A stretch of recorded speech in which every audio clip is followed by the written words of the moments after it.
यहां पर लोग कैसे पहुंचे? जानवरों को चराते चराते उनके खाने की तलाश में। धीरे धीरे क्या हुआ, वो लोग यहीं बस गए। फिर उन्होंने बोला यार हमको यहीं तक आना था, फिर नीचे जाएंगे बहुत ज्यादा नीचे, फिर दोबारा आना, ऐसा नहीं करते, यहीं ऊपर नीचे खेलते हैं। राजस्थान से मैं एक बार मिला, एक बंजारे राजस्थान बाड़मेर से आए हुए थे दिल्ली। सोचो कितनी लंबी यात्रा तय करी, वहां से जानवरों को चराते चराते आगे। So they moved over long distances. फिल्मों में देखा होगा ठेकेदार होता है, किसी बड़े कंपनी एमएनसी वाले बाबूजी ने पैसे दे 10 करोड़ जमीन खाली करानी है गरीबों से।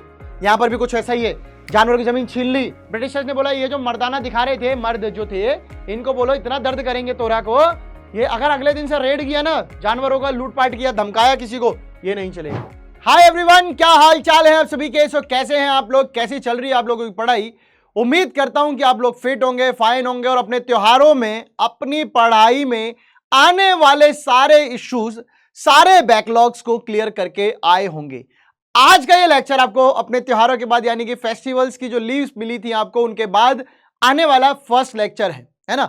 वैसे फर्स्ट लेक्चर है, वैसे आपका लेक्चर नंबर 13 है।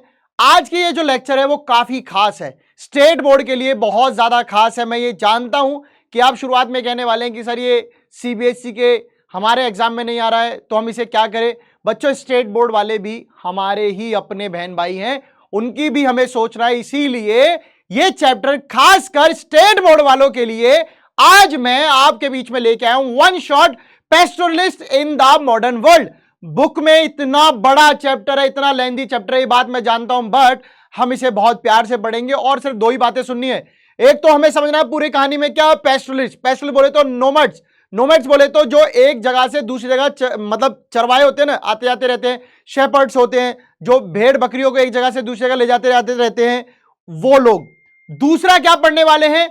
दूसरा हम समझेंगे एक अफ्रीका की कम्युनिटी मसाई के थ्रू कि भाई कैसे मसाई कम्युनिटी के साथ क्या हुआ, कैसे ये कम्युनिटी जो है अपना चलती है फिरती है, कैसे ये ऑपरेट करती है, क्या है ये कम्युनिटी, क्या है इनका मेन काम, यही सब कुछ आज समझने वाले हैं हमारे इस लेक्चर में। तो बच्चों, आज के लेक्चर में आप समझ चुके हैं pastoralist in the modern world हम करने वाले हैं। आज आपका यह लेक्चर बहुत खास है। सो बच्चों तैयार रहिएगा पढ़ने के लिए और शुरू करते हैं अपने लेक्चर को। क्या क्या पढ़ेंगे बच्चों आज हम? क्या क्या पढ़ेंगे बच्चों आज हम पढ़ेंगे यहां पर pastoral nomads and their movements. जानवरों को चरवाने वाले लोग जो एक जगह से दूसरी जगह लेके जाते हैं, पेस्टोरल नोमैड्स, वो लोग और उनकी मूवमेंट्स पे ध्यान रखेंगे। Colonial rule and pastoral life, यानी कि जब यूरोपियन राज आया, अंग्रेजों ने राज किया, उस टाइम पर इन चरवाने वाले लोगों की, पेस्टोरल पीपल की, जो अपने जानवरों को चराते थे एक जगह से दूसरी जगह, उनकी जिंदगी में क्या फर्क आया। नेक्स्ट हम पढ़ेंगे पेस्टोरलिज्म इन अफ्रीका। अफ्रीका में ये जो जानवरों को चराने वाले लोगों का जो आइडियोलॉजी थी, जो थिंकिंग थी, जो ये पूरा स्पेयर बना हुआ था, स्पेयर मतलब पूरा ये जो लाइफ देख रहे हो पेस्टोरलिज्म वाली, वो कैसी थी अफ्रीका में, उसके लिए हम एक ही एग्जांपल के थ्रू समझेंगे, वो होगा मसाई का। तो चलिए शुरू करते हैं बिना किसी देरी के अपना आज का topic. First is first, who are nomads? Nomads कौन है, कौन होते हैं लोग, कहां से आए ये लोग, कौन है? तो सुनिए, people who do not live in one place, जो लोग एक जगह पर नहीं रहते। इसका मतलब कई कई जगहों पर रहते होंगे, अलग अलग जगहों पर रहते होंगे। So they do not live in one place but move from one area to other. आज दिल्ली में है, कल नोएडा में होंगे, परसों बीकानेर होंगे, फिर चेन्नई होंगे, फिर गुजरात होंगे, फिर राजस्थान होंगे और फिर वापस दिल्ली। क्या चल रहा है ये? क्या चल रहा है ये चल रहा है साहब घूमना फिरना अपने जानवरों के साथ। ऐसे लोग, पहले तो हम जानवरों के साथ तो करेंगे ही, पर हम नोमैड समझेंगे पहले कि भाई पेस्टोरल नोमैड्स पढ़ रहे हैं, तो पेस्टोरल तो हो गया पूरा जानवर से रिलेटेड अपना चल गया भाई। नोमैड्स कौन? वो लोग जो एक जगह से दूसरी जगह, दूसरी से तीसरी, चौथी, पांचवी ऐसे घूमते रहते हैं पूरे साल। क्यों घूमते हैं? तो सुनिए, टू अर्न मनी। भाई कोई भी इंसान अगर कहीं आ जा रहा है, आप घर से बाहर जाते हैं तो या तो पढ़ने, और पढ़ने का मकसद है अच्छी इनकम, यानी कि ये लोग किस लिए जा रहे हैं? कमाई करने के लिए। क्यों? फॉर फूड, खाना खरीदेंगे, कपड़े खरीदेंगे, रहने की जगह बनाएंगे, या फिर एटसेट्रा, कुछ और भी हो सकता है। सो नोमैड्स कौन हुए? जो एक जगह से दूसरी जगह घूमते हैं। किस लिए घूमते हैं? अपना जीवन जीने के लिए, अपना जीवन जीने के लिए। जीवन जीने में उन्हें कपड़ा भी पहनना पड़ेगा, उन्हें रहने के लिए घर भी बनाने पड़ते हैं, उन्हें खाना भी चाहिए, अपनी आजीविका, अपनी लाइफ को सरवाइव करने के लिए ही वो लोग एक जगह से दूसरी जगह घूमते हैं। So nomadic pastoralist move with herds of goats and sheep, cattles और अदर एनिमल्स। ये नोमैड्स लोग हैं, ये नोमैड्स है, ये आदमी है, अपने जानवर के साथ घूम रहा है, इसीलिए इसको बोल दिया गया नोमैडिक पेस्टोरलिस्ट। नोमैडिक पेस्टोरलिस्ट अपने चरवाहे, अपने जानवरों को अपने साथ लेके घूम रहा है। जानवरों की गिनती में आपका कैमल, गोट, शीप ये सब आ सकते हैं, है ना, जो चल फिर सके जानवर। ऐसे जानवर नहीं बैल बुद्धि लेके घूम रहे, नहीं जाऊंगा, ऐसे नहीं। मतलब जानवर को वो भी ले जाते हैं, बट ऐसा जानवर मान लो जो चल ना फिर ना सके तो उसके ऊपर नहीं जाना, तो जो मूव कर सकते हैं। जनरली ऐसे ग्रुपों में कौन से लोग मिलते हैं? तो फिर भेड़, बकरियां, ऊंट, है ना, ऊंटनी, बैल, बैला, ऐसा चलता रहता है, मतलब अपना यही जानवर रहते हैं।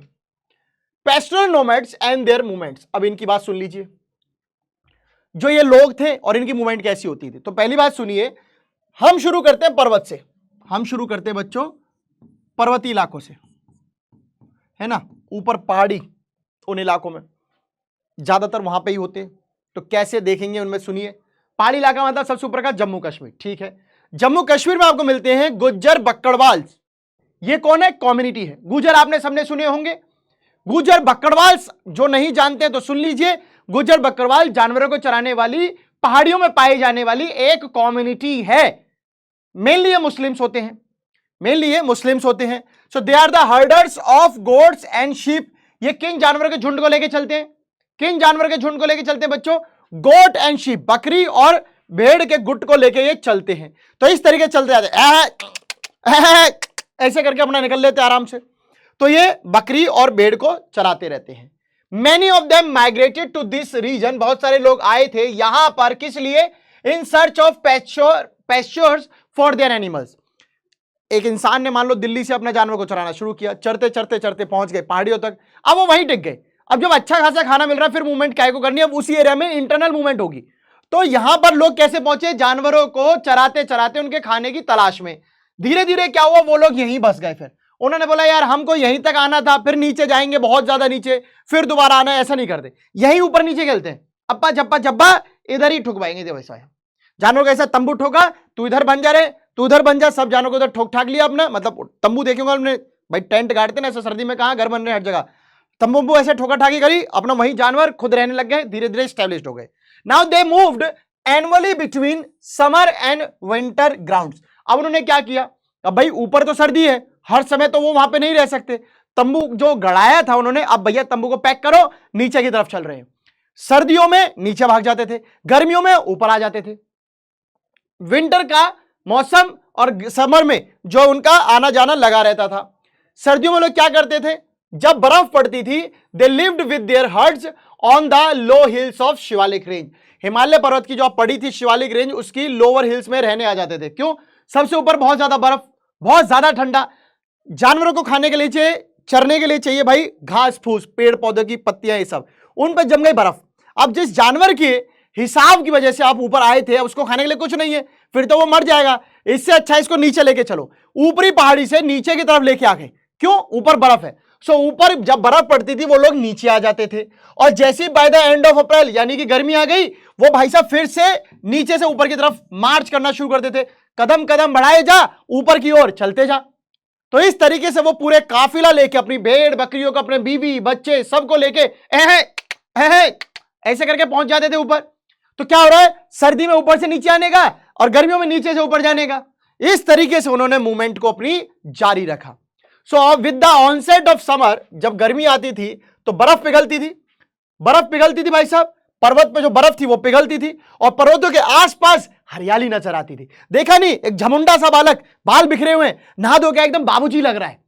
मम्मी कहती नहीं झबुड़ा सा लग रहा है, नहा ले एक बार, बरमुडासी शकल के ना, नहला देते ऐसे, एकदम गर्दन पकड़ के ऐसा कंगी वंगी करी, एकदम चिकना, एकदम बढ़िया लग रहा है। तो ऐसे पेड़ों के साथ था, बर्फ लगी हुई है, कहीं से दिख रहा है थोड़ी बहुत हरियाली है, कहीं बर्फ है। जैसे बर्फ पिघली सब कुछ हरा हरा, बारिश आती है, पेड़ पौधे देखें कितने फ्रेश लगते हैं। ऐसे ही लश ग्रीन, जो आप पीछे पिक्चर देख रहे हैं, पूरी हरियाली नजर आती है, जिसकी वजह से क्या दिखता है? Variety of grasses provided nutritious forage for the animals. Forage मतलब चारा, जानवरों के लिए अच्छा खासा चारा खाने के लिए मिल जाता है। तो गर्मी में ऊपर आने का क्योंकि चारा मिलता है, सर्दी में नीचे जाओ भाई साहब। Next is by the end of सितंबर, फिर अब सर्दियों की बात आती। So they started their downward journey. गर्मी आते आते ऊपर भागो, सर्दी आते आते नीचे भागो। अजीब बात है, यही है नोमैडिज्म, आना जाना। सो इन हिमाचल प्रदेश की बात करें, उत्तराखंड की बात करें, या आप हिंदुस्तान में कहीं बात कर लीजिए, मूवमेंट कुछ इसी तरीके से रहती है। हर जगह बेशक बर्फ के पहाड़ ना हो, पर किसी जगह पे जहां पे चरने के लिए कुछ होता है वहां पहुंचते हैं, फिर वहां से जब सब कुछ भेड़ बकरियां सब कुछ चढ़ जाती है, फिर कहीं आगे निकल जाते हैं। सो मूवमेंट तो रहती है, बेशक डाउनवर्ड और अपवर्ड वाली ना हो, ऐसे ऐसे हॉरिजॉन्टल और वर्टिकल ऐसे घूम रहे हो, सर्कुलर में घूम रहे हो, कैसे भी घूम रहे हो, मूवमेंट तो होगी। That is why we are calling them as nomad people, nomad community. Himachal की बात करें तो वहां पे गद्दी शेपर्ड्स होते हैं, जो गद्दी कम्युनिटी है वो होते हैं, है ना। So they had similar cycle of seasonal movement, इनके पास भी वही सेम साइकिल होती है मूवमेंट करने की, सर्दी में कहीं और, गर्मी में कहीं और। गद्दी कम्युनिटी आ गई यहां पे। नेक्स्ट देखते हैं, तो ये देखिए, ये ऐसे चराते हैं हिमाचल प्रदेश में, आपने देखे होंगे, ये लोग मिल जाएंगे आपको। So they also spend their winter, वो भी अपनी सर्दियों में नीचे की तरफ आ जाते हैं, पहाड़ी से नीचे, क्योंकि हिमाचल में भी बर्फ पड़ती है भाई साहब। बाय अप्रैल ये फिर अगेन ऊपर चले जाते हैं, and spend their summer in Lahaul and Spiti. Lahaul and Spiti Himachal Pradesh में जगहें हैं, काफी अच्छी जगह है, बहुत लोग घूमने जाते हैं, तो वो अब ऊपर की तरफ जाएंगे। सो बाय द एंड ऑफ सितंबर फिर नीचे आने शुरू हो जाते हैं, मतलब वही सेम मूवमेंट, सर्दी में नीचे आओ, गर्मी में ऊपर जाओ। समझ में आ रही बात। आपसे ये हो सकता है पूछा जाए, गद्दी शेपर्ड्स कहां की कम्युनिटी, आप बोलेंगे हिमाचल प्रदेश की। गुज्जर बकरवाल कहां की है, जम्मू एंड कश्मीर की। मूवमेंट सेम है, सर्दी में नीचे, गर्मी में ऊपर, मूवमेंट सेम है, ठीक है।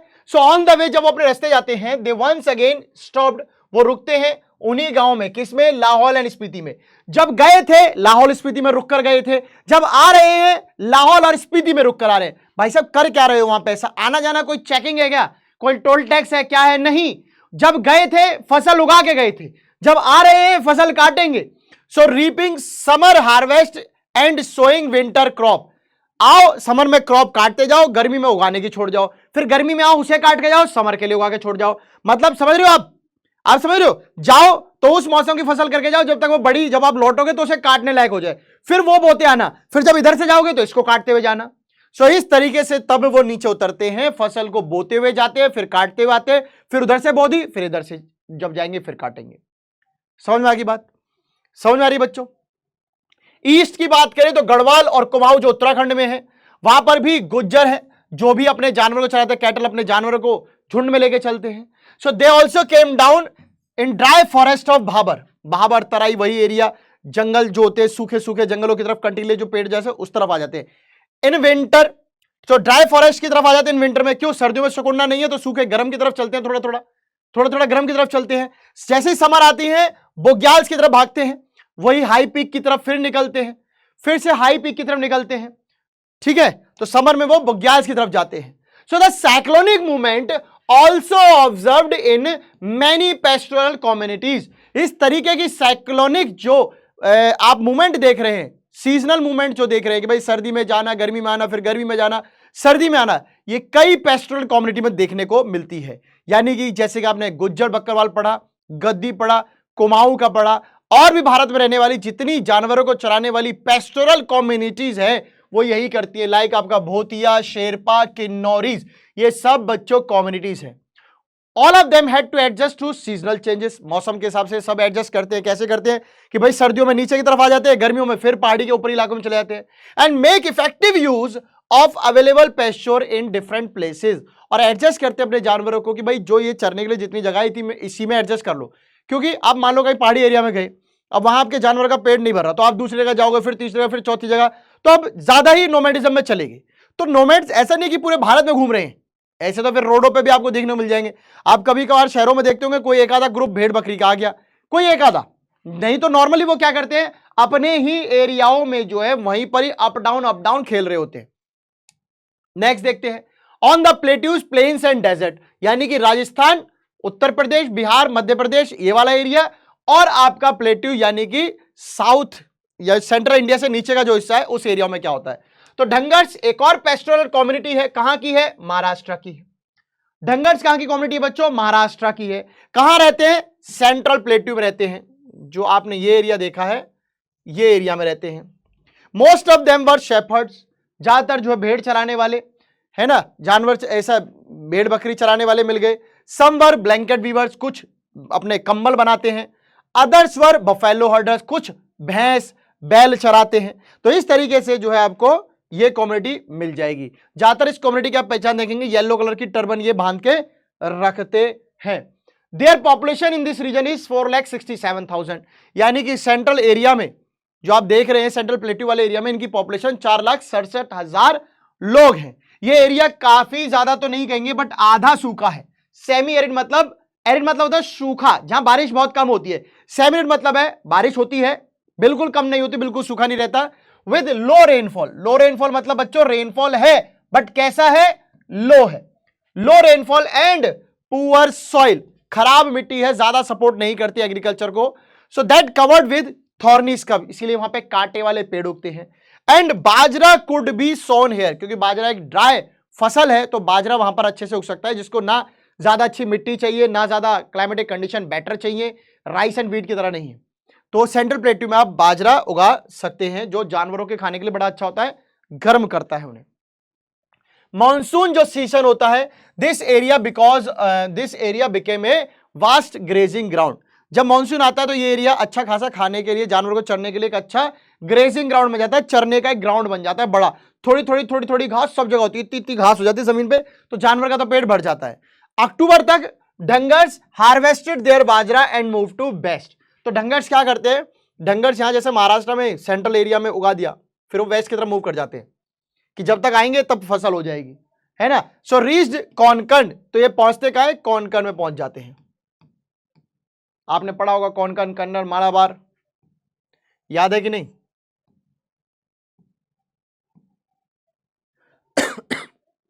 सबको याद होगा कोंकण, कन्नड़ एंड मालाबार। तो ये पहुंच गए कोंकण। कोंकण पहुंच के क्या हुआ, कोंकण खेती के लिए बहुत अच्छा एरिया है, पानी वानी की मात्रा सही है, मिट्टी भी सही है। And because of high rainfall and rich soil, यहां पर जो चरवाहे हैं शेपर्ड्स वर वेलकम्ड बाय कोंकणी पीजेंट। तो जो भेड़ बकरी अपने साथ लेके आए थे, जो चरवाने के लिए अपने साथ लेके आए थे, उनका स्वागत यहां के जो किसान है, कोंकण एरिया में रहने वाले किसानों को कहा गया है कोंकणी पीजेंट्स। कोंकणी पीजेंट्स उनका बहुत अच्छा वेलकम करते हैं। और इसी समय पर यही किसान देवर रेडी फॉर रबी हार्वेस्ट, तो ये अपनी रबी फसलों के लिए तैयार होते हैं जिस समय ये इनके पास पहुंचते हैं। सो डंगर्स का जो जानवरों का समूह है, फ्लॉक्स मतलब जानवरों का जो झुंड है, मैन्योर्ड द फील्ड्स, तो वो अपनी फसल के लिए तैयार बैठे थे। भाई तुम आए हो बकरियां, भेड़ बकरियां लेके, तुम जो पॉटी करोगे वो खाद बनेगी, तुम्हारे खेतों में खाद कर दो, हम तुम्हें तुम्हारा दिल बाग बाग कर देंगे, हम तुम्हें बदले में क्या देंगे, कुछ तो खाने के लिए देंगे, तुम हमें दो खाद है देसी खाद। सो कोंकणी पीसेंट बदले में तुमको देंगे चावल, मतलब तुम हमें खाद दो, हम तुम्हें खाने के लिए देंगे। सो जैसे ही मॉनसून आता है, डंगर जो है कोंकण एरिया को छोड़ देते हैं। क्यों, अब उनका वहां काम नहीं, अपने बाजरे की तरफ चलो। Return to the area of dry plateau, तो वो पहुंच जाते हैं अपने एरिया में। तो यहां पर भी आपने क्या देखी, मूवमेंट देखी, किसकी देखी, डंगर्स की देखी। डंगर सेंट्रल प्लेट्यू से कोंकण की तरफ जाते हैं, वहां खाद देते हैं और मौसम देखते ही अपना, मॉनसून आते ही अपना वापस आ जाते हैं। कर्नाटक और आंध्र प्रदेश की बात करूं, प्लेट्यू में और जाते हैं। सो ये क्या है, ड्राई सेंट्रल प्लेट्यू वाले एरिया है, that was covered with stone and grass. यहां पे पत्थर होते हैं, आपने देखे होंगे, कुछ पत्थर होते हैं उन पे थोड़ी थोड़ी घास उग जाती है, देखेंगे नहीं देखे होंगे, पत्थरों पे कई बार आसपास घास होती है। Inhabited by cattle, goat and sheep herders. यहां पर कौन लोग रहते हैं, आंध्र प्रदेश और कर्नाटका के इन एरिया में कौन लोग रहते हैं बच्चों, जिन लोगों के पास भेड़ बकरियां जानवर यही सब होते हैं, बस यही लोग रहते हैं। एक और कम्युनिटी आपको मिलेगी, गोला कम्युनिटी जो है, गोला कम्युनिटी कैसी मिलती बच्चों आपको, Kuruma and Kurubas reared sheep goats and sold woven blankets. Gollas community की एक बात मैं बताऊं, गोलाज कम्युनिटी भी जानवर को चलाती है, उसी में और कम्युनिटियां आपको और भी देखने को मिलेंगी, जैसे कि आपका कुरुमा एंड कुरुबा, ये क्या करते हैं, भेड़ और ऊंट, भेड़ की ज्यादातर तो ऐसा ऊन निकालते हैं ज्यादातर, उस ऊन से, और बकरियों की भी थोड़ी थोड़ी ऊन कुछ अगर करते होंगे उनकी स्किन वगैरह से, कंबल बनाना, ये सब बनाने का काम होता है कुरुमाज एंड कुरुबाज का। नेक्स्ट बात करें, here their movement was according to the monsoon and dry season. हम जो ड्राई प्लेट्यू वाले एरिया में पढ़ रहे हैं उनकी मूवमेंट हम पढ़ रहे हैं कैसे हैं, ड्राई सीजन की वजह से और मॉनसून की वजह से। कैसे, आपने कोंकणी वाला एग्जांपल याद होगा, लोग सेंट्रल प्लेट्यू से कोंकणी की तरफ गए, है ना, वापस कब आए, जब ड्राई सीजन आ गया था। वापस कब आए, जब ड्राई सीजन आ गया था। क्यों? क्योंकि यहां पर उनको खाद दी तो वो मानसून में फायदा था। तो मूवमेंट किस दौरान हुई? मूवमेंट हुई मानसून और ड्राई सीजन के बीच में। सेम यहां पर कुरुबा, कुरुमास, गोलास, केरला, आंध्र प्रदेश, कर्नाटक, इनमें भी इसीलिए मूवमेंट हो रही है। इन ड्राई सीजन जब सूखा होता है वो पहुंच जाते हैं कोस्टल एरिया के पास, जहां जानवरों के लिए खाने पीने के लिए थोड़ा पीने के लिए पानी और अच्छी फसल मिल जाती है। जब मानसून पड़ता है वापस अपने ड्राई एरिया में आ जाते हैं। मतलब कोस्टल एंड ड्राई का चल रहा है। यहां पर जो मूवमेंट आप देख रहे हैं वो देख रहे हैं आप कैसे, कोस्टल टू ड्राई। कोंकणी भी कोस्टल एरिया था, वो भी कोस्टल एरिया के पास था, तो यहां पर कोस्टल एंड ड्राई आपको देखने को मिल रहा है। बंजारे आपने सुने होंगे, चिमटे, तवे, मटके, ये सब बनाते हैं। बंजारा कहां मिलते हैं? UP, Punjab, Rajasthan, MP and Maharashtra की तरफ मिलते हैं। इन सर्च ऑफ गुड पेस्टोलैंड, अच्छी जमीन अपने जानवरों को देखते देखते दे मूव्ड ओवर लॉन्ग डिस्टेंसेस, और ये बहुत बहुत दूर पहुंच जाते हैं। राजस्थान से मैं एक बार मिला, एक बंजारे राजस्थान बाड़मेर से आए हुए थे दिल्ली। सोचो कितनी लंबी यात्रा तय करी, वहां से जानवरों को चराते चराते आ गए। So they moved over long distances. क्या करते रहते हैं वहां पे वो? Selling plough cattle and other good. Plough cattle मतलब बैल होता है ना, बैल, और बैल की कमर पे ऐसा बांध के बैल से आप खेत को जोत सकते हैं। तो ऐसे जानवरों को, बैल को हो गया, भैंसे को हो गया, ऐसे जानवरों को बेचते हैं जिनसे आपके खेत का काम चल सकता है, आपके बोने ढोने का काम चल सकता है, तांगा बना लो, ऐसे काम चल सकते हैं। इनको बेचते रहते हैं और बदले में क्या ले लेते हैं? ग्रेन एंड फॉडर, खाने के लिए अनाज, और जानवरों के बचे हुए जानवरों के लिए चारा। ये वो जो है बंजारे काम करते रहते हैं। तो ये बंजारे आपने देखे होंगे, इस तरीके की वेशभूषा इनकी होती है। In the desserts of Rajasthan की अगर हम बात करें तो रायका कम्युनिटी पाई जाती है। राजस्थान में रायका कम्युनिटी पाई जाती है ना। On cultivated land harvest fluctuated every year, हर साल फसल जो है वो अप डाउन होती है। आप सभी जानते हैं रेन तो एक जैसी है ही नहीं, तो फसल एक जैसी रहेगी नहीं। Over vast areas of land no crop could be grown. Rajasthan में भी कुछ लिमिटेड एरिया पे भी खेती की जा सकती है, सारे पूरे राजस्थान में नहीं होती है। ज्यादातर एरिया खुला बंजर आपको मिट्टी जैसा दिखेगा, इसीलिए वो राजस्थान है। अब जिन एरियाओं में की जा सकती है, जैसे आपका भरतपुर, जयपुर, जोधपुर, इस तरफ में हो जाती है, भरतपुर में काफी हो जाती है, तो Bharatpur is a part of Rajasthan. But हम ये नहीं कह सकते कि राजस्थान है तो सपना आया कि भाई भरतपुर भी सूखा होगा, ऐसा नहीं है।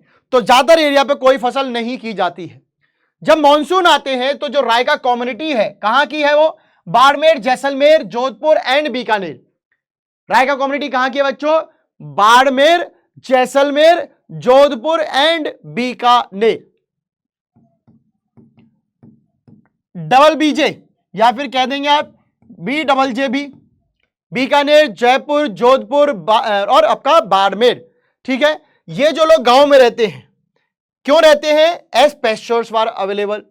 जो ये कम्युनिटी है रायका, ये ज्यादा मूव नहीं कर रही है, गांव में ज्यादातर रह रही है। तो क्यों रह रही है? क्योंकि गांव में जानवरों के खाने के लिए चारा अवेलेबल है। ये होते हैं आपके रायका कम्युनिटी। अक्टूबर तक आते आते जब ये जानवर अपने घास को खा लेते हैं, सब कुछ खत्म हो जाता है, तब वो मूव करते हैं। तब वो मूव करते हैं किसी ऐसी जगह पर जहां पर चारा मिलता हो, और वापस कब आएंगे? नेक्स्ट मानसून में, ताकि जो हम छोड़ के गए थे प्लेन एरिया, अब वहां पर फसल खड़ी हो चुकी हो, तो वापस आते हैं मानसून में। मानसून में आते हैं। वन ग्रुप ऑफ रायकास जो है वो क्या करता है बच्चों? ऊंट पालता है। अदर ग्रुप क्या करता है? बकरियां और भेड़ पालता है। यही पालने के लिए है भाई साहब। Colonial rule and pastoral life. उम्मीद है यहां तक समझ में आया होगा। अभी तक हमने क्या पढ़ कर आए हैं? इन शॉर्ट अगर हम ब्रीफ में समरी करें तो हमने क्या समझा? हमने देखा कि सर जो बंजारे हैं वो ज्यादातर आपको देख रहे हैं भाई ड्राई एरिया से आपको चलते फिरते नजर आ रहे हैं, मानसून वाले एरिया में कहीं जाते हैं फिर आते हैं। राजस्थान जैसी कम्युनिटी में, राजस्थान जैसे इलाके में जो कम्युनिटी नजर आई आपको, रायका नजर आई। रायका मेनली 3 जानवरों के साथ डील करती है, एक ऊंट, बकरियां और भेड़, इनके साथ करती है।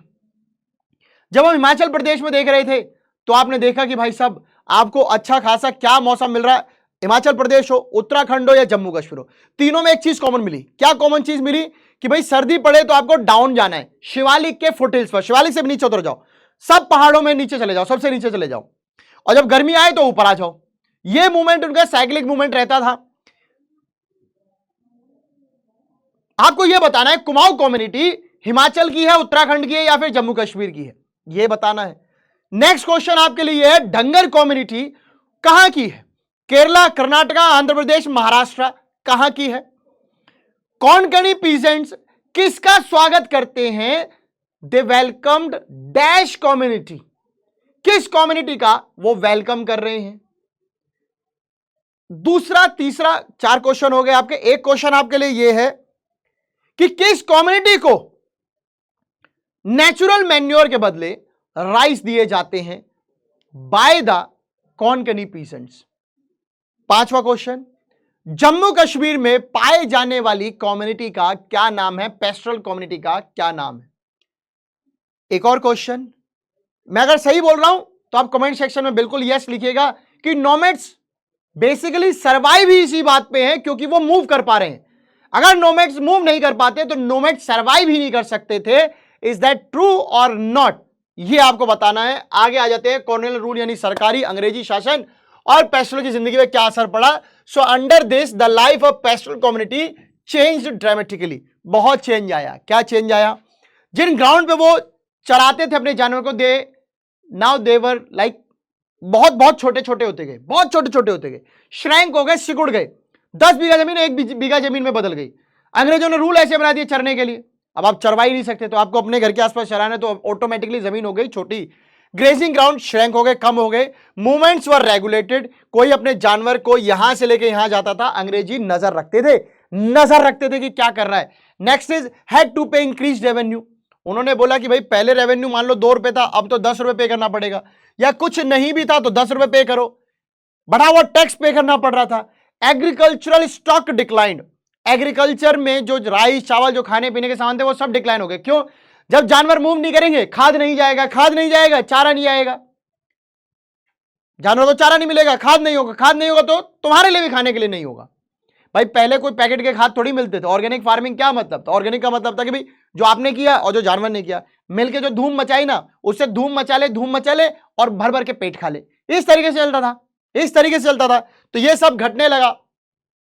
Trades and crafts were also affected, जो कारोबार था लोगों का, जैसे बंजारे थे, आपने देखा कि चिमटे बनाते हैं, तवे बनाते हैं, ड्रेस बना रहे हैं, खाट बना रहे हैं, चूल्हे बना रहे हैं लोहे के, ये सब पे इफेक्ट आया। क्यों, अरे जब आप मूव ही नहीं कर पाओगे, अपनी कमर पे रखे थोड़ी घूमा 50 किलो वजन, जानवर पे लेके घूमता था, जानवर की मूवमेंट रेगुलेटेड है, जानवर अब जा नहीं सकता है, जानवर को आप जाने नहीं दोगे, जहां जाऊंगा वहां जाकर टैक्स भी देना पड़ेगा, फिर मैं काय को जाऊं।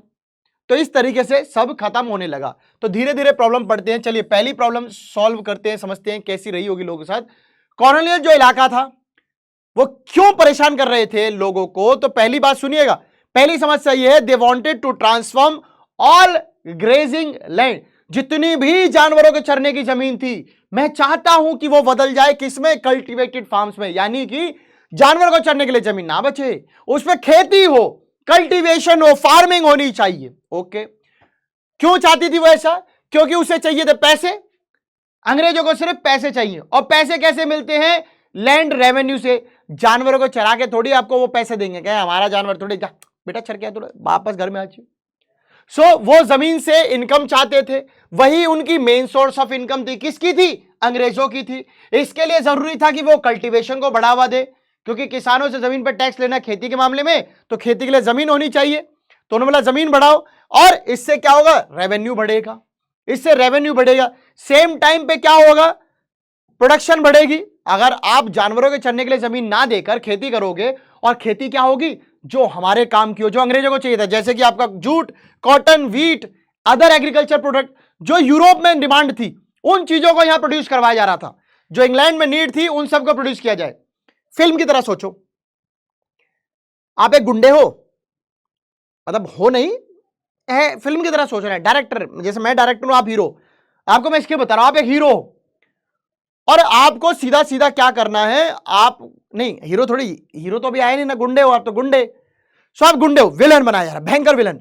आपको बोला जा रहा है कि आपको परेशान करना है लोगों को ज्यादा, और स्क्रिप्ट ये रहेगी कि आपके पास बहुत सारी जमीन है, उस पर गांव के लोगों के जानवर चरते हैं, तो आप क्या करोगे, अच्छा इनको परेशान करने के लिए सबसे पहले मैं इनकी जमीन छीन ली, अब मैं जानवरों को चरने वाली जमीन को बदलूंगा खेती की जमीन में।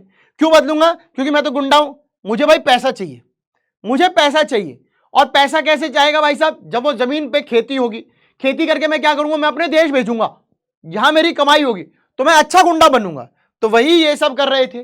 सो कॉलोनियल रूलर क्या चाहते थे, they wanted all uncultivated land, जिस भी जमीन पर जानवर चरते हो, जिस भी जमीन पर खेती ना होती हो उसको बदलकर कल्टीवेटेड लैंड में कन्वर्ट कर दिया जाए। इसीलिए मिड 19th सेंचुरी से वेस्ट लैंड रूल्स बनाए गए, खराब जमीन के लिए रूल्स बनाए गए, पूरे देश में रूल लागू कर दिए। खराब जमीन पर रूल ऐसे बना लिए जैसे बोलते हैं अब जानवर वहां चरेंगे नहीं, जानवर नहीं चरेंगे, थोड़ा बहुत भाई घास रहेगी तो मिट्टी, आप समझते हो ना, किसी बंजर जमीन पे बंजरता क्यों है, अनप्रोडक्टिविटी क्यों है, फर्टाइल लैंड क्यों नहीं वो बन सकती, क्योंकि उस जमीन पर सॉइल नहीं टिकती है। सॉइल रुकेगी तो उस पर ऑर्गेनिज्म, लिविंग बायो ऑर्गेनिज्म रुकेंगे, मिट्टी वहां ठहरेगी तो पेड़ उगेगा। जिस पर्वत पर पेड़ क्यों नहीं उगते, क्योंकि वहां पर मिट्टी नहीं रुकती है। तो मिट्टी कब रुकती है, पेड़ों की बदौलत रुकती है। अब पेड़ों को जब जानवर चढ़ जाएंगे तो कभी मिट्टी रुकेगी नहीं, मिट्टी नहीं रुकेगी तो वो कभी कल्टीवेटेड नहीं होगी, कल्टीवेटेड नहीं होगी तो फिर मेरा फायदा क्या है, कुछ भी नहीं है। तो मुझे सबसे पहले वेस्टलैंड के लिए रूल्स बनाए गए, कोई वेस्टलैंड नहीं होती है, मैं सबको कल्टीवेटेड लैंड में कन्वर्ट करूंगा। Now uncultivated lands were taken over and given to selected individuals. सब बंजर जमीन को एक जगह मैपिंग कर ली, हाँ यहां पर 4 प्लॉट पड़े हैं भाई साहब, बंजर पड़े हैं, और उठा के दे दिए इंडिविजुअल्स। इंडिविजुअल कौन, जोगिंदर कॉन्ट्रैक्टर को दे दिए, जोगिंदर कॉन्ट्रैक्टर को दे दिए, मेरे को वो जमीन मिल गई अंग्रेजों से। मैंने क्या किया, these individuals were granted concession. मैंने अंग्रेजों से बोला मैं कर तो दूंगा, मेरा फायदा क्या, मुझे भी तुम इनाम दो, भाई मैं तुम्हारे लिए काम करूं, तुम मेरे लिए भी तो काम करो। तो इस कंसेशन की वजह से मुझे कुछ फायदे मिले अंग्रेजों से, कंसेशन मतलब छूट, डिस्काउंट, कोई benefit, that encouraged to settle these lands. ठीक है, इन इंडिविजुअल्स को कंसेशन दिए गए, उनको बोला गया कि भाई आपको ये लैंड सेटल करनी है, जिसकी वजह से क्या हुआ, पैस्चर लैंड डिक्लाइन हुई।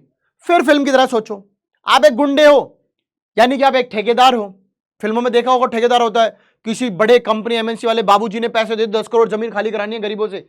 यहां पर भी कुछ ऐसा ही है, जानवरों की जमीन छीन ली, सब ग्रेसिंग लैंड को अपने कवर में ले लिया, और वहां पे उनको कुछ फायदे मिल रहे हैं, जिसकी बदौलत वो क्या कर रहे हैं, लोगों को भगा रहे हैं, उनके जानवरों को मरने तो मरने दो, अपने को क्या करना, अपने को तो जमीन मिल गई।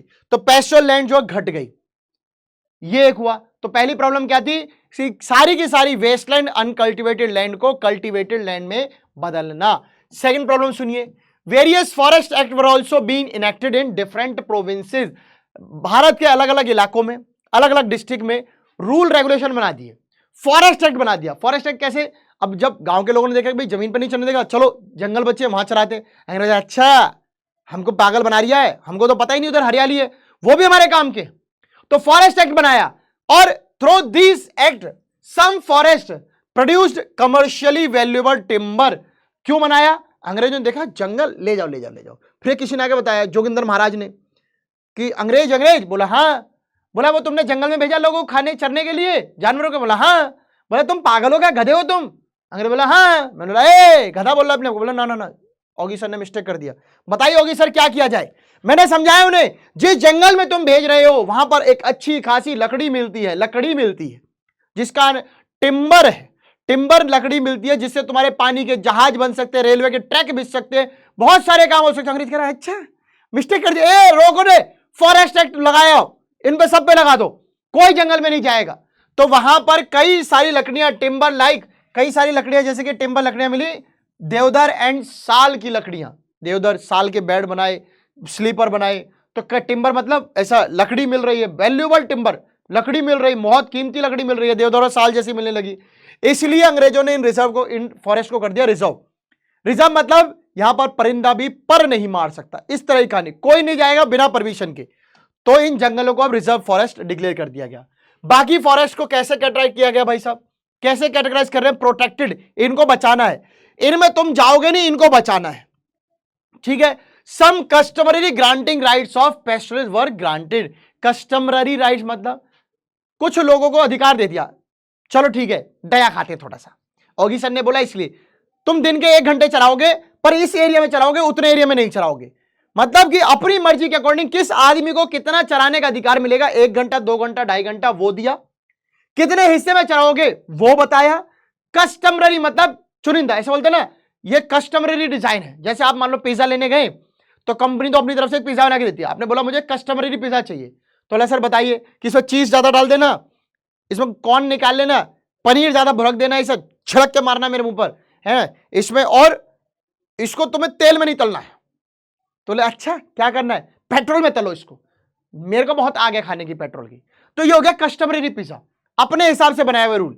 तो because colonial officials believed that grazing destroyed the saplings and young shoots of trees. अंग्रेजों ने क्यों बनाए फॉरेस्ट एक्ट? उन्होंने कारण ये दिया कि जो जानवर है, सैपलिंग्स मतलब जो छोटे छोटे पेड़ है उनको चढ़ जाती हैं, शूट्स मतलब जो उनकी जड़ों तक खत्म कर देते। जब जानवर खाता आपने देखा है ना, जड़ से उखाड़ लेता है पेड़ को, तो बोला भाई जड़ से उखाड़ लेगा, फिर वहां अगली बार पेड़ ही नहीं आएगा, हम कब तक वेट करेंगे? तुम्हारा जानवर है, मानता ही नहीं है। ये वो वर है जिसमें जान है, और ये जानवर बड़ा खतरनाक है, क्योंकि जानवर तो आपने देखा ये पूरा जड़ से उखाड़ के खाता है। तो वो उनको प्रॉब्लम लगने लगी, भाई अगली बार पेड़ नहीं होंगे, फर्टाइल लैंड खराब हो जाएगी, कल्टीवेशन दूर हो जाएगी, अनकल्टिवेटेड हो जाएगा सब। So now they were now prevented from entering many forest. लोगों को नए नए जंगलों में घुसने से रोका जाने लगा। Even in the areas they were allowed, और जहां जहां पर उनको अलाउड था वहां पर भी उनकी मूवमेंट्स को चेक किया जा रहा था। चेक कर, क्यों? कभी धोखा किया तो, मौका खराब किया तो चेक कर, तो चेक कर रहे थे। जैसे मान लो ऐसा मेरे जैसा आदमी रहता तो कैसा करता? मेरे जैसा आदमी ऐसा रहता, जानवर चल रहे, अंग्रेज ए जा थोड़ा आगे जाके चल ना, आगे जाके चल, भैंस से 2 पीस खाए, फिर पूछ पकड़ के पीछे, ए साहब ये इधर ही था, अंग्रेज उधर की घास कैसे क्या, हमको क्या मालूम? तो उनकी मूवमेंट्स पे, जो उनकी आना जाना, तो उस पर नजर रख रहे थे, कैमरे लगा के देख रहे थे ऐसे, कहां जा रहे हैं इनका जानवर। So they also needed a permit for entry, और एक पास बनता था। जंगल में घुसने से पहले पास बनता था। 4 बजे ऑफिसर ने एंट्री करी है, 5:15 पे आउट किए हैं। क्यों? 15 मिनट तुमने क्या चरा? बोला मैंने नहीं चरा। बोला कूटो इसको, अभी इसके मुंह से चारा निकलेगा। जब उन्होंने कूटा तो भैंस बोली हाँ 1 मिनट रुक जा, मैं खुद ही निकाल रही हूं, ले बस। तो इसलिए उनकी मूवमेंट पे नजर रखी जाती थी। तो जो उनके एंट्री और डिपार्चर, आने जाने का टाइम था, वो भी मेंशन होता था। And even the number of days they could spend in the forest, जंगल में महीने में 10 दिन रहोगे, 15 दिन रहोगे, वो सब भी लिमिटेड थे। और अगर ज्यादा रह लिए तो भाई साहब फाइन देना पड़ता था। जैसे 15 मिनट मेरी भैंस ने ज्यादा चरा तो मुझे उसके लिए 1 लाख रुपए देने पड़े। अब सोचो, मैं अपनी भैंस को कहीं भी नहीं चरने दूंगा। तीसरी प्रॉब्लम देखते हैं। सो जो सरकार थी, they also wanted to rule over किसके ऊपर? सेटल पॉपुलेशन के ऊपर। क्या बेनिफिट है इसका? मुझे एक चीज बताना, एक मोहल्ले में लोग रहते हैं, कभी आते हैं कभी जाते हैं। अगर कोई केस हो गया, पुलिस कैसे पकड़ेगी, कहां कौन है, कब जा रहा है, कब आ रहा है, कुछ नहीं पता। एक मोहल्ले ऐसा है जहां पर लोग परमानेंट रहते हैं, उनका स्थायी मकान है, टेम्पररी हाउस नहीं है, परमानेंट हाउस है, तो पुलिस आराम से पकड़ पाएगी। अंग्रेज का भी कहना यही था, ये जो पॉपुलेशन यूपी से एमपी से गुजरात घूम रही है, इसको कहां तक पकड़े? ट्रेस करना मुश्किल था। हमें एक सेटल्ड पॉपुलेशन चाहिए, मतलब जो परमानेंट उस जगह पे रहती हो। So they wanted the rural people to live in villages. वो चाहते थे कि लोग गांव में रहें, उनके फिक्स्ड प्लेसेस हो, अपनी एक जगह हो, फिक्स्ड उनके राइट्स हो, है ना, इन अ पर्टिकुलर फील्ड्स। क्यों? अब मान लो जैसे ये यूपी का एक गांव है, मान लो, ठीक है, ये बंदा क्या करता है, एमपी के गांव में जाके चरा के आ गया। एमपी के गांव के लोगों को कहता है भाई तुम्हें इतने इलाके में चरना है। अब वहां कोई और चरा गया तो एमपी का आदमी, तो अब उसके जानवर तो भूखे मरेंगे। तो ये अंग्रेज ये कह रहे थे भैया तुम्हारा ये गांव है, इस गांव में हम तुम्हें एरिया दे देते हैं, तुम उस एरिया में चराओ। क्या तुम घुमा भटकाव खेल रहे हो? क्या तुम खो खो इधर उधर के उधर उधर खो खो करके खेल रहे हो? एक जगह बैठो, आराम से चरो वरो, हम तुम पे कंट्रोल रखना आसान है। पता ही नहीं चल रहा है कब यूपी का आदमी एमपी में बदल गया, एमपी का आदमी यूपी में बदल गया। So those who were settled, जो पक्की जगहों पे रहते थे, उन्हें तो बहुत शांति प्रिय और लॉ अवॉइडिंग की नजर से देखा जाता। उन्हें बोलते थे wow so beautiful, so elegant, just looking like a wow. ऐसे मतलब कि बड़े प्यारे हो, कानून की बात भी मानते हो, यहां रहते हो, कहीं जाते भी नहीं हो, सो एलिगेंट, ऐसे। और जो इधर से उधर भटकते रहते थे उन्हें कहते थे सो गधे, so criminal, so difficult, just looking like a how. कैसे पकड़े इनको? ऐसे सोचते थे।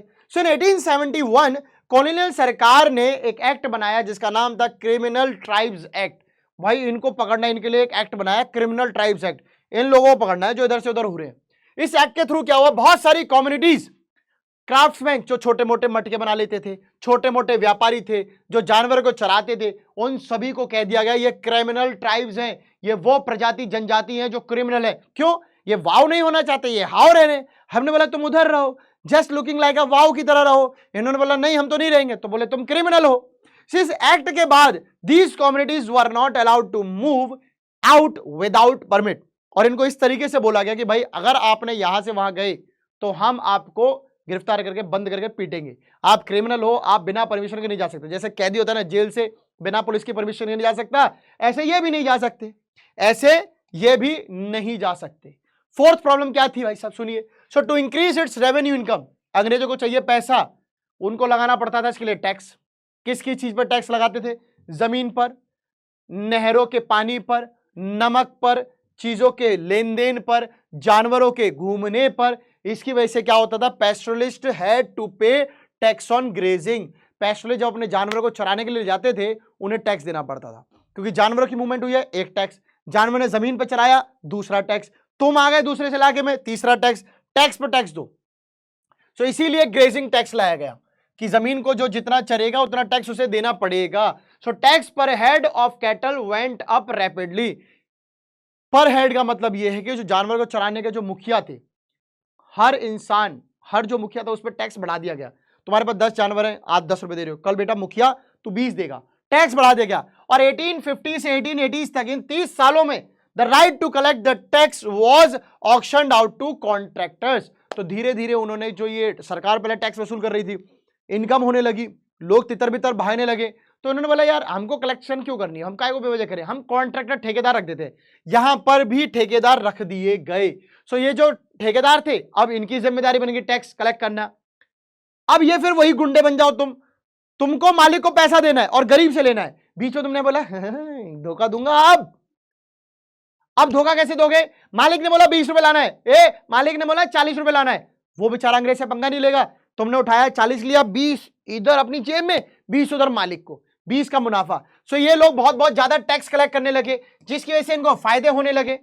और 1880s तक the government began collecting tax directly from pastoralist. तो सरकार ने देखो यार ये तो हमको नुकसान कर रहे हैं, हमरे को परेशान बना रहे हैं, लोग इतने परेशान हो गए। जब हम टैक्स की बारी आए, लोगों ने हत्या करना शुरू कर दिया अपनी।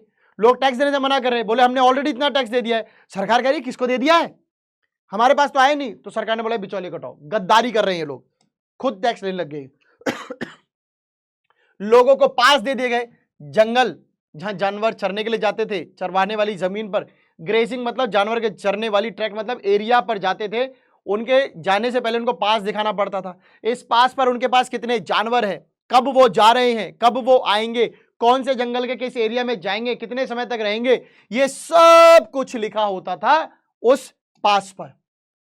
Now the next topic is how did these changes affect the lives of pastoralist. तो कैसे जो अंग्रेजों ने किया कि क्रिमिनल ट्राइब्स एक्ट आया, ग्रेजिंग टैक्स आया, मूवमेंट पे रेगुलेशन किया जा रहा है, land tax, salt tax, canal tax, ये सब आए, इन सब की बदौलत पैस्टोरलिस्ट की लाइफ पर क्या इंपैक्ट पड़ा है। तो पहली बात सुनिए, बहुत कॉमन सा है, जहां पर जानवर चरते थे यानी जो पैस्चर लैंड थी वो घट गई, मूवमेंट नहीं है तो घट गई। अब तो अपने गांव में चराओगे भाई साहब, because grazing lands were turn into cultivated fields. क्योंकि अंग्रेजों की एक पहल ये थी कि सारी वेस्ट लैंड को, सारी अनकल्टिवेटेड लैंड को जो है कन्वर्ट कर दिया जाए, किसमें बच्चे, किसमें कन्वर्ट कर दिया जाए, कल्टीवेटेड फील्ड में। किसमें कल्टीवेट कर दिया जाए, कल्टीवेटेड फील्ड में। किसमें कन्वर्ट कर दिया जाए, कल्टीवेटेड फील्ड में। समझ आ रही बात? चलिए नेक्स्ट देखते हैं, restriction on the movement of people. दूसरा क्या था, लोगों अब मूवमेंट नहीं कर सकते थे, लोगों के मूवमेंट पर देखा जाने लगा। शेपर्ड्स एंड कैटल हर्डर्स, भेड़ बकरियां चराने वाले, जानवर चराने वाले, बिजनेस ट्रेड करने वाले, सभी की मूवमेंट पर now they know longer move freely in the forest. अब वो अपनी आजादी से घूम फिर नहीं सकते थे। और जो एग्जिस्टिंग एनिमल्स थे they had to feed on remaining land. और जो जानवर थे अब उनको उसी जमीन पर चरना था जो जमीन उनके आसपास थी। मान लो ऐसा आपको नोएडा में ही रहना है तो अब आप दिल्ली में नहीं घुस सकते, दिल्ली की जमीन पर जा सकते, नोएडा में जो जमीन है वहीं चराओ, तो आपकी मूवमेंट रोक दी गई। नेक्स्ट इज, इसकी वजह से क्या हुआ, this led to the continuous intensive grazing. इसके जानवर जाता कह रहा यही घास है, चर लिया, अगले 2 महीने बाद आए, बेटा घास बड़ी नहीं, मुझको उससे कोई लेने देने, हम खा गया। तो वहां पर इस तरीके से ग्रेजिंग होने लगी कि अब जमीन वहां बंजर की स्थिति में आ गई। रिजल्ट क्या हुआ, क्वालिटी ऑफ पैस्चर घटने लग गया, जानवर मौका ही नहीं दे रहे। क्यों, पहले क्या था, जानवर जगह छोड़कर जाता था, इतने में वो जगह ठीक हो जाती थी, अब जानवर जा नहीं सकता है। जानवर के लिए चारा घटने लगा, चारा घटने लगा, जानवरों के पेट भूखे लगने लगे, जानवर मरने लगे। Cattle died in large number, cattle जो जानवर थे वो मरने लगे। How did the pastoralist cope up with these changes. तो कैसे पैस्टोरलिस्ट इन सब इश्यूज के साथ कोप किया, मतलब इन सब के साथ उभर कर आए, इन सब से ऊपर अपनी प्रॉब्लम्स को सॉल्व किया। कैसे किया, तो सुनिए, some reduce the number of cattle in their herds, कुछ ने अपने जानवर को या तो बेच दिया या मार दिया। सम डिस्कवर्ड न्यू ग्रेजिंग फील्ड्स, कुछ ने नए चरने की जगह ढूंढ ली कि भाई चलो नोएडा में एक सेक्टर में नहीं, दूसरे सेक्टर में चराएंगे। कुछ जो पैसे वाले पैस्टोरिस्ट थे उन्होंने भाई साहब जमीन बेचना खरीदना ये सब शुरू कर दिया, है ना।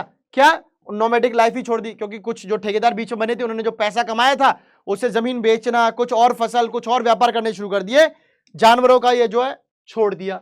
सम बिकेम ट्रेडर्स, कुछ व्यापारी बन गए।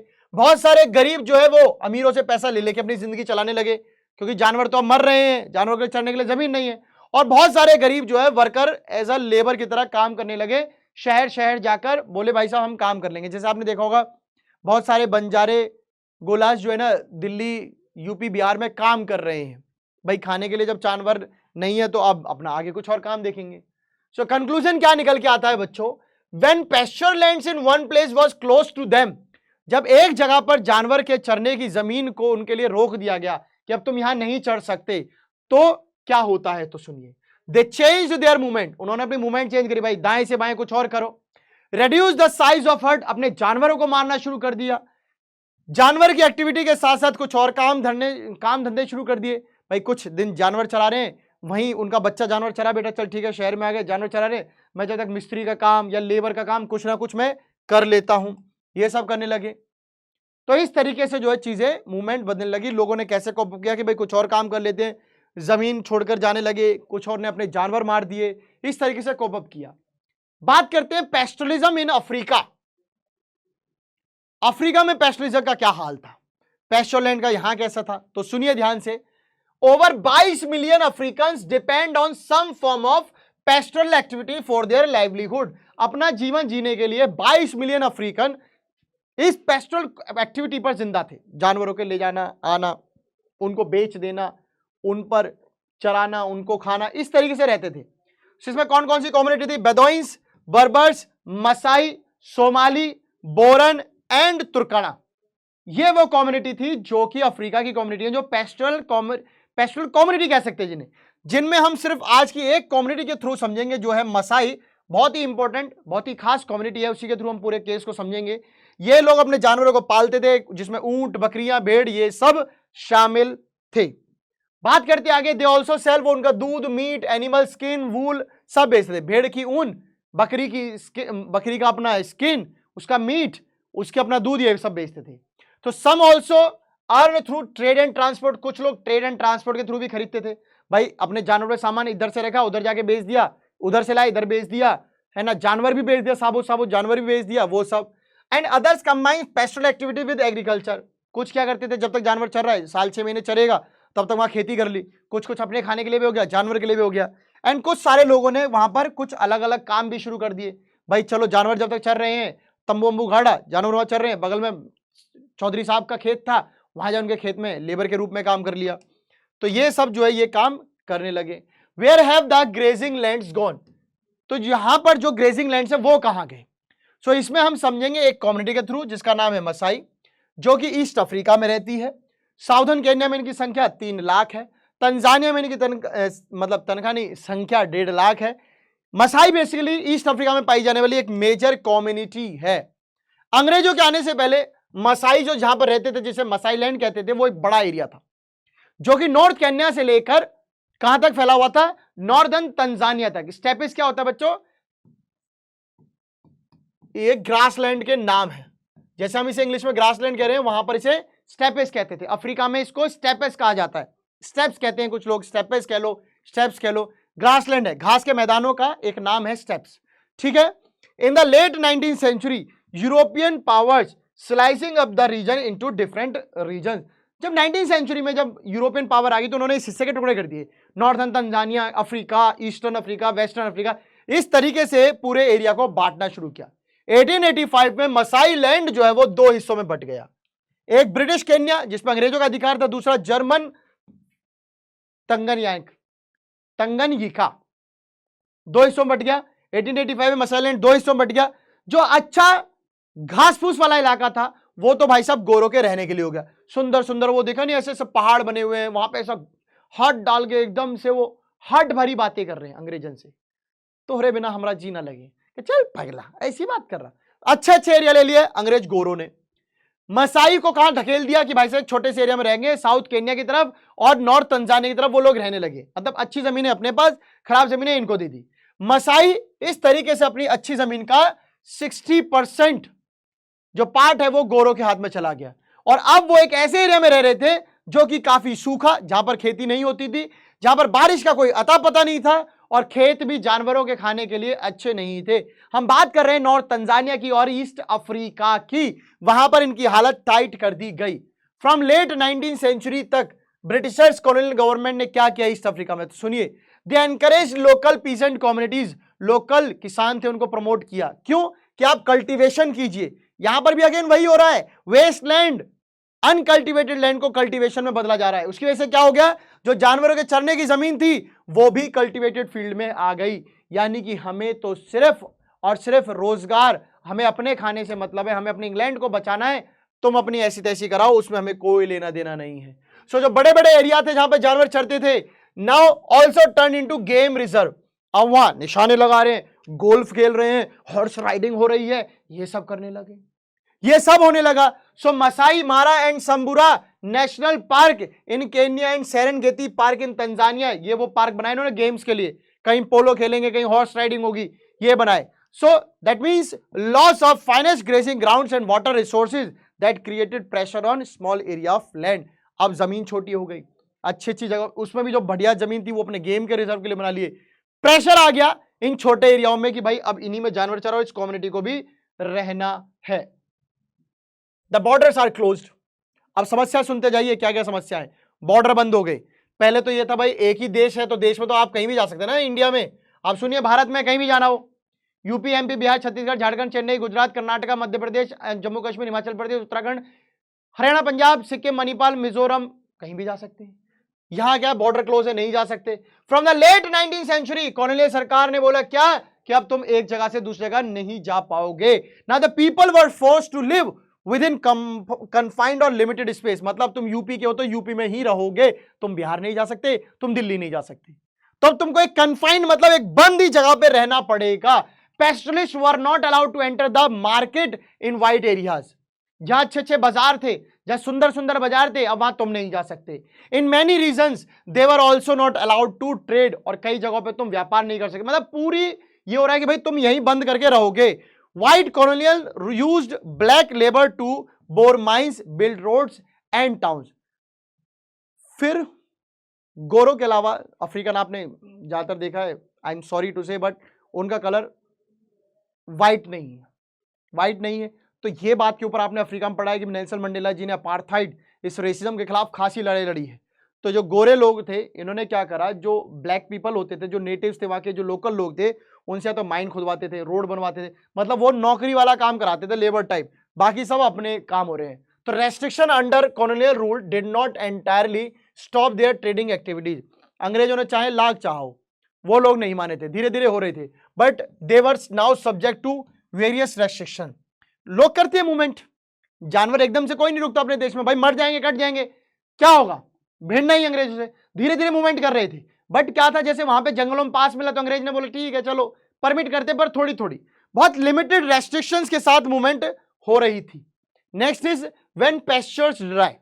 जब जानवरों के खाने की जमीन ड्राई हो जाए, सूखी हो जाए, क्या होगा, व्हेन रेन्स फेल, जब बारिश ना हो, घास के जो मैदान है वो ड्राई हो जाए, cattle are likely to starve, उन्हें भूखा मरना पड़ सकता है, उनकी जिंदगी खतरे में आ सकती है जानवरों की। Unless they can be move to areas, अगर उन्हें किसी और एरिया में ले जाया जाए तो बच भी सकते हैं, अगर उस सूखी एरिया पे रहेंगे तो मरेंगे। कहां ले जाओ, जहां पर फॉरेज मतलब चारा अवेलेबल हो, भैंस को खाने के लिए चारा चाहिए, सूखी एरिया में चराओगे, भैंस डाइटिंग से फाइटिंग करते करते मर जाएगी। But from the colonial period, जैसे अंग्रेज आए, देयर मूवमेंट वॉज रेस्ट्रिक्टेड। पहले तो यह था भाई यहां बारिश नहीं तो किसी और जगह ले चलते हैं, अफ्रीकन यही करते थे कि यहां नहीं है तो चलो दूसरी जगह ले जाते हैं। पर अंग्रेजों के आते ये हो गया कि भाई अब दूसरी जगह नहीं ले जा सकते, तो भाई हमारे जानवरों का क्या होगा। So as a result they were cut off from the best grazing land. तो धीरे धीरे अंग्रेजों ने बोला कि तुम उस जगह पे जानवरों को चरा नहीं सकते। ये बात सुन के भैंसिया को एक झटका लगा और भैंसिया मर गई 2 मिनट में। भैंसिया मर गई, तुरंत बोली ए अंग्रेज तेरे चक्कर में हम खा पी नहीं पा रहे, इससे अच्छा तो हम अभी जा रहे। भैंस चल बसी। So due to restriction on movement large number of Maasai cattle died of starvation and disease. बहुत सारे जानवर जो है इसी झटके में सुनकर उनको हार्ट अटैक आ गया। मैं वहीं था, मैंने खुद अपनी आंखों से देखा कि भैंसे मरी हैं, चिल्ला चिल्ला के हाय मैं मरी। भैंसा बोला तू मरी तो मैं जिंदा रह के क्या करी, मैं भी मरा। इस तरीके से हो रहा था वहां पे। खत्म। An inquiry in 1930 showed that Maasai in Kenya possessed. एक इंक्वायरी 1930 में हुई कि भाई मसाई जो लोग थे उनके पास अगर जानवर देखोगे 7.5 लाख कैटल, 8.5 लाख शीप, भैंस वगैरह ये जो है दूध दही देने वाले तो ऊपर, 8,20,000 शीप, 1,71,000 गधे, गधे भी रखते थे लोग, 1,71,000 गधे। And in just 2 years of drought, 2 साल के सूखे में ये लोग आधे हो गए, गए आधे, मर गए। Not all were equally affected. तो क्या सब लोग, पूरा केन्या अफेक्ट कर रहा था क्या, पूरा अफ्रीका अफेक्ट कर रहा था? तो सुनिए, अंग्रेजों के आने से पहले मसाई जो सोसाइटी थी वो 2 पार्ट में डिवाइडेड थी, एल्डर्स एंड वॉरियर्स, बूढ़े और जवान। बूढ़े और जवान, जवान यानी कि वॉरियर्स, जवान। तो सुनिए, जो बड़े बूढ़े होते थे वो रूलिंग ग्रुप था, जैसे गांव में होता है ना, सरपंच जी बहुत बुढ़े होते हैं, उनकी चलती है, रूल करते थे भाई किस कम्युनिटी को क्या, हमारी कम्युनिटी को कौन बचाएगा, कहां हमारा जानवर जाएगा, मतलब कायदे कानून बनाने का काम इन एल्डर्स का। They decides on the affairs of the community and settle dispute. कोई कम्युनिटी की शादी की बात हो, आपस में शादी करानी हो, लड़ाई होगी, झगड़ा हो गया, बीवी मतलब पति पत्नी में कोई मारपीट हो गई, ये फैसला ये एल्डर्स करते थे। वॉरियर्स कौन थे? जिनमें जवान सीना तान के लोग, बताइए क्या करना है देश के लिए। तो इस तरीके से होते, they were mainly responsible for the protection of tribe. इनका मेन जिम्मा था अपनी मसाई कम्युनिटी को बचाए रखना, उनकी प्रोटेक्शन करना। सो दे डिफेंडेड द कम्युनिटी, वो अपनी कम्युनिटी के लिए लड़ते थे। एंड ऑर्गेनाइज्ड कैटल रेड्स, और समय समय पर जानवरों पर रेड मारते थे। कैसे रेड का क्या मतलब है भाई, कहीं गए अटैक किया, वहां से जानवर चुरा के लिए आए, मारपीट के लिए आए, जिसपे ज्यादा जानवर वो अमीर, तो जानवर चुराओ, जानवर चुराओ। So young man came to be recognised as members of the warriors class. तो जो जवान थे मसाई कम्युनिटी के, जो जवान बच्चे थे, उनको वॉरियर क्लास में डाला जाता, मतलब तुम क्षत्रिय हो, तुम लड़ाई करो। So when they proved their manliness, जब उन्हें अपने मर्दाना कैसे प्रूव होगा, तो मर्द हो, यस मैं मर्द हूं, गोली मार के दर्द नहीं करने का इधर, तो बोले मर्द कैसे पता चलेगा, बोले क्या कर सकता हूं, बोला करना कुछ नहीं, जाके जानवरों पर रेड कर, जितने ज्यादा जानवर लेके कैसे पता चलता तू मर्द है, पकड़ के पीटा गया तो तू मर्द नहीं है, फिर हमसे दर्द मत कहियो। सो इस तरीके की जानवरों की रेड करना, लड़ाई युद्ध करना, इस समय पड़ा रहता, तो आप मर्दाना आदमी हो। अंग्रेजों के टाइम पे Britishers appointed chief of different सब ग्रुप ऑफ मसाई।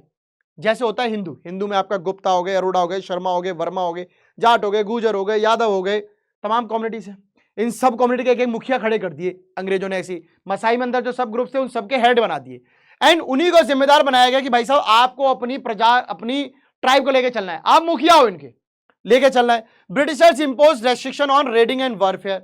ब्रिटिशर्स ने बोला ये जो मर्दाना दिखा रहे थे, मर्द जो थे, इनको बोलो इतना दर्द करेंगे तोरा को, ये अगर अगले दिन से रेड किया ना, जानवरों का लूटपाट किया, धमकाया किसी को, ये नहीं चलेगा।